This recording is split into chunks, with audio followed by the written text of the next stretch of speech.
सांगली शिवशंभू चौक करनाळ police चौकी रस्ता बंद. पर्यायी व्यवस्था नसल्याने सांगलीत तीव्र वाहतूक कोंडी.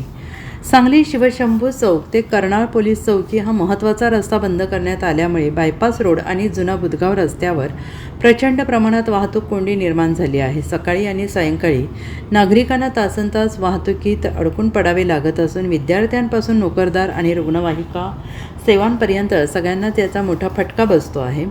रस्ता बंदीबाबत जिल्हाधिकारी यांनी नोटीस काढताना पर्यायी आणि सक्षम वाहतूक व्यवस्था उभारण्याचे स्पष्ट निर्देश दिले होते. मात्र प्रत्यक्षात कोणतीही प्रभावी पर्यायी व्यवस्था राबवली गेली नसल्याने हे निर्देश केवळ कागदावरच राहिले असल्याचे चित्र सध्या दिसून येत आहे. यापूर्वी नागरिकांच्या वतीनं प्रशासनाकडे वाहतूक नियोजनाबाबत सूचना आणि मागणी करण्यात आली, तरीही त्याकडे दुर्लक्ष झाल्याने आता नागरिकांमध्ये तीव्र नाराजी व्यक्त होते आहे.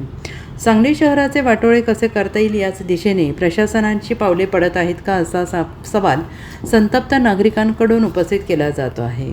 सततच्या वाहतूक कोंडीमुळे नागरिकांच्या वेळेची आणि इंधनाची मोठी नासाडी होत असून अपघाताचा धोका देखील वाढलेला आहे. त्यामुळे प्रशासनाने तात्काळ हस्तक्षेप करून पर्यायी रस्ते, वाहतूक पोलिसांची अतिरिक्त नेमणूक आणि योग्य नियोजन करावे, अशी जोरदार मागणी होते आहे.